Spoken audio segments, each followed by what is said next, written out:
distributor for the product for Canada and the USA. I've been doing it since 1997.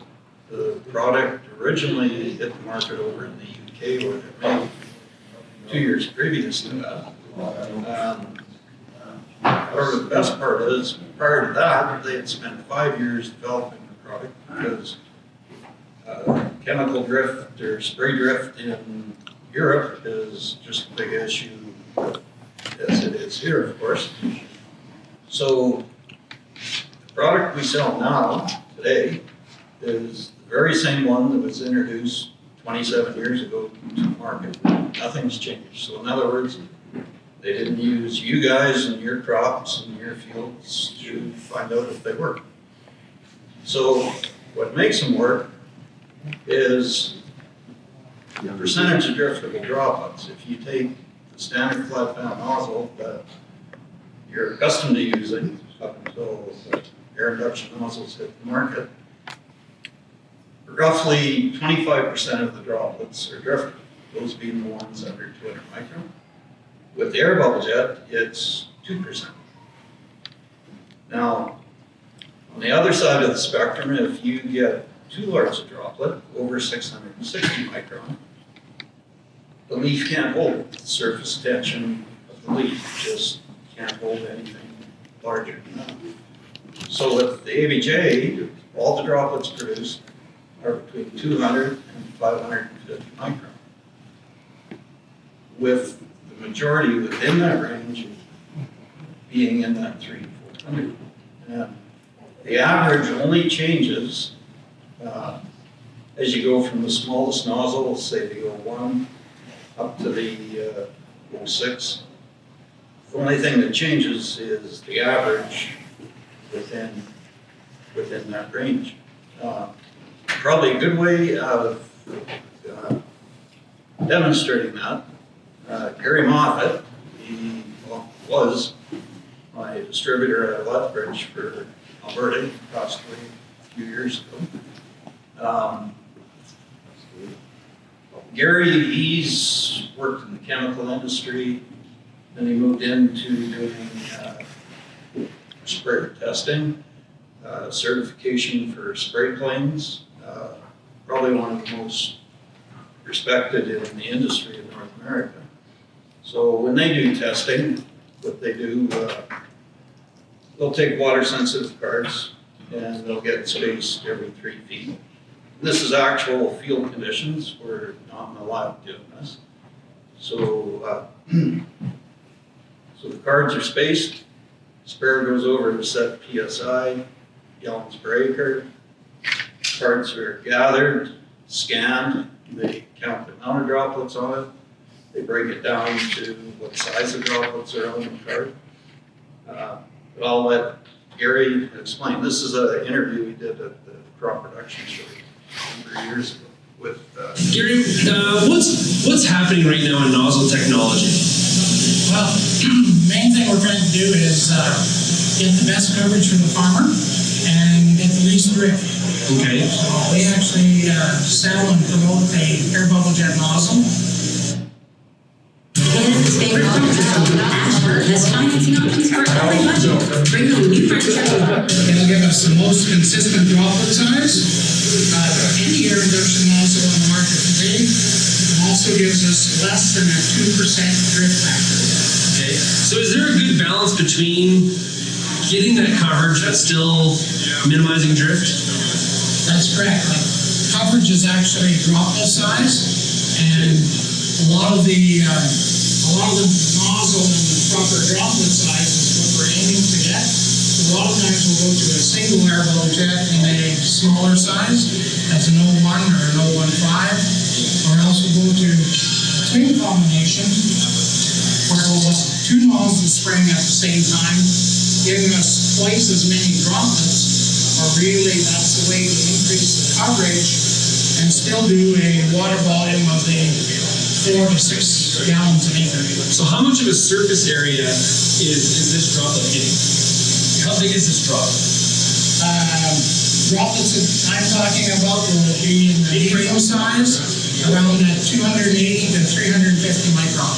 Okay, so across the different products or competitors, where does that fit in the range? Like, is that a small droplet or is that It's a medium droplet. medium? Okay, you said medium. Sorry. Yeah, if you put that on a chart, or anybody's information on a chart with a contact or a systemic, you'll see that it falls into the medium droplet size. So that's where we like to stay with the nozzle that's giving us that droplet. Okay, so when we're spraying a fungicide, is this the kind of nozzle or the nozzle we want to go with? Yes, it's giving us the most coverage or the most numbers of droplets. So that's what you're trying to do with the fungicide, is hit the most contacts and the most area covered. So I guess this is kind of a marketing question, but so what makes the Bubble Jet different? Just its construction. From day one, it came out with that very uniform droplet that we have in a O1 nozzle, for example. We've got a 300 micron droplet. And same, our what they call span is very low number. Almost 90% of the droplets are in that 290 to 315 micron droplet. So therefore, they're a lot more consistent in size, so you're getting a lot more coverage. So when I'm spraying fungicide on canola versus cereals, is there a different nozzle I should use or a nozzle standard? No, use the same nozzle. Okay, how about in crop, like when you're spraying your herbicide? If the nozzle is giving you the most coverage, that's the one you want. Okay. And that's that nozzle. So what's been the trend? Do we start out with big droplets, we've kind of moved smaller, and now kind of gone back to medium, or what have you seen in your years in this business? Well, our biggest thing is we've been trying to control drift. So yeah, we went to larger and larger droplets, but we also, to do that, we had to go to more and more water. Today, we've got a lot better equipment to test what the coverage actually is, and we're getting a lot better coverage at the lower gallons, around that 5 and 6 gallons, and way less drift than we are with large droplets. So that's been the big change, is to go to lower water volumes, but still increase our coverage.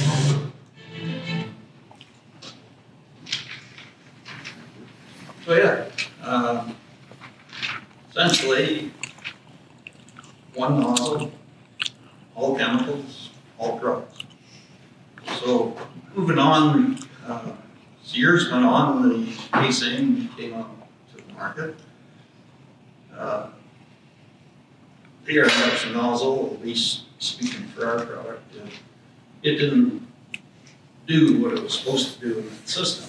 So problem being is that the solenoid with the PWM system is, because it's opening and closing rapidly, you get a reduction in pressure, and then when it goes through the nozzle, because it's drawing air in, you get another reduction in pressure, so you don't provide the proper spray pad. So the bonus was, actually we're at the crop production here, we thought, okay, what if let's make this really scientific, so let's just block the air holes off and go to the capstan booth and see if it works. And sure enough. So I talked to the manufacturer in the UK the next morning. And lo and behold, back when they were developing the Air Bubble Jet, they asked themselves, wonder what happens if we don't have air holes. And really, not much. The comparison, so the product's called EasyJet now for the PWM system. So the only difference is with Air Bubble Jet drawing air in, the larger droplets, once you get over that 450, pushing the 500 mark, you do have a little particle barrier that supposedly helps them to collapse, spread out evenly in the leaf opposed to rolling on. But the problem there is only about 5% of them are that big. All the rest are down in that medium droplet size. So, DFS, the manufacturer, that's what they found. So we didn't have to reinvent the wheel. All we had to do was pull the pins out of the mold that paint the air holes, and now we got a nozzle for the PWM system.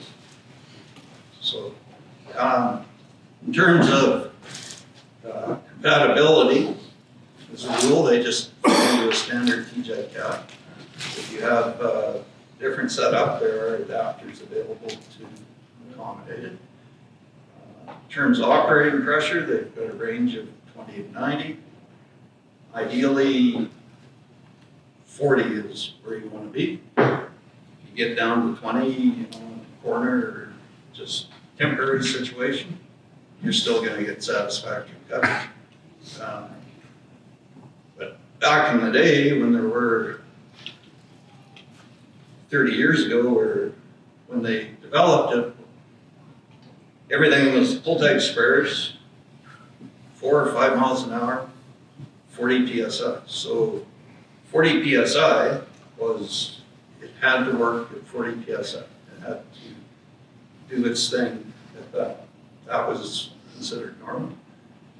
So that's what it does. But overall, what we recommend, especially with, there's a lot of different products on the market now to apply.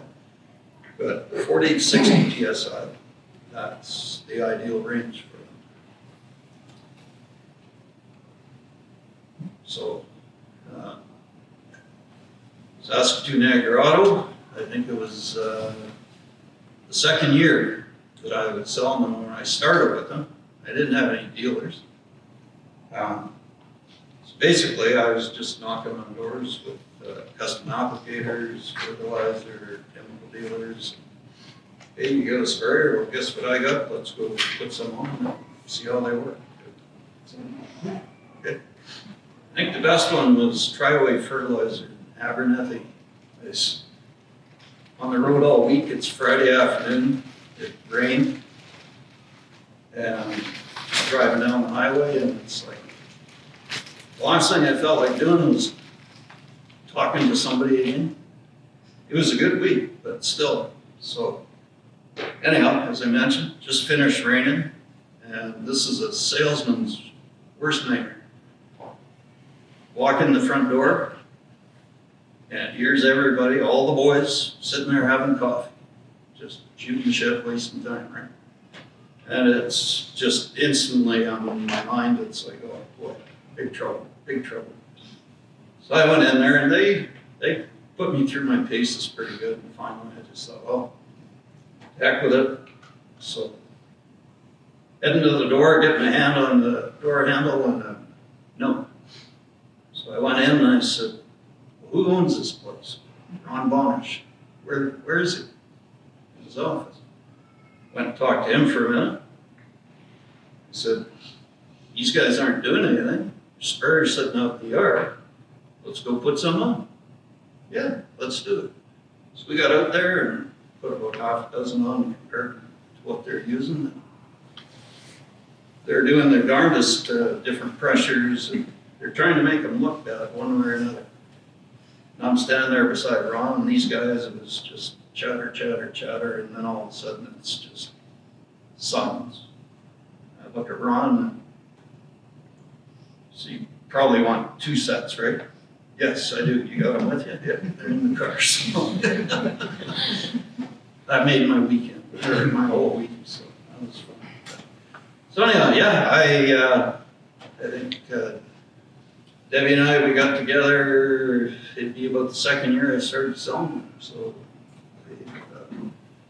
they've done a heck of a job for me, which I appreciate, of course. Janek, he's taking things over, and so that's kind of the story. If you got any questions, or no, okay, getting off easy. Thank you so much. Yeah.